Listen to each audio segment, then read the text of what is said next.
विधानसभा चुनाव पर बीजेपी सांसद कंगना रनौत का कहना है, यह हमारी पार्टी के लिए एक ऐतिहासिक जीत है। हम सभी उत्साहित हैं और हम देश के लोगों के आभारी हैं। मुझे महाविकास आघाड़ी की हार का अनुमान था।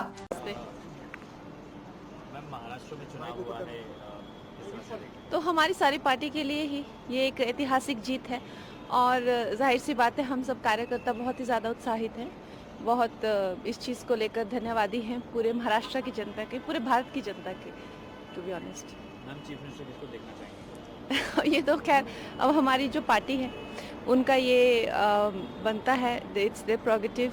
और हम लोग तो खैर, जो मैं हमेशा कहती हूँ कि हमारी जो पार्टी है उनकी जो आइडियोलॉजी है वो सबकी एक से बढ़कर एक हमारे पास नेतृत्व के लिए लोग हैं। तो उद्धव ठाकरे की इतनी बुरी तरीके से हार होगी, आपको ये उम्मीद थी?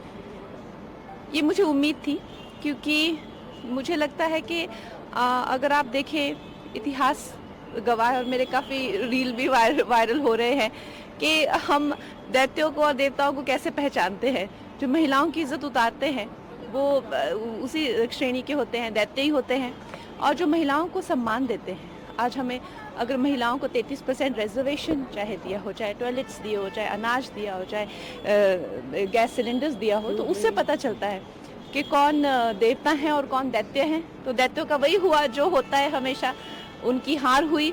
और आप देख लीजिए, महाभारत में तो एक ही क्लैन था, एक ही भाई थे, सब एक ही परिवार था, लेकिन फिर भी फर्क कितना था। जो महिलाओं का अपमान करते हैं उनको जो है इस तरह से सरेआम जो है मेरा घर तोड़ा गया, गंदी गंदी गालियां मुझे दी गई, तो मुझे लगता है कि कहीं ना कहीं बुद्धि भ्रष्ट हो गई थी, वो दिख ही रहा था। कांग्रेस पर पीएम ने सिर्फ परिवार और लड़ाने की राजनीति करने का आरोप लगाया, कैसे देखते हैं? उनको भी एक पब्लिक से काफ़ी एक मजबूत जवाब मिला है कि किस तरह से ये देश जो है, ये देश बड़े ही बलिदान देकर देश बना है, और किसी के ऐसे कहने से या कुछ मूर्खों के इकट्ठे हो जाने से देश के टुकड़े नहीं हो सकते और नहीं होने भी नहीं देंगे। मैम, एक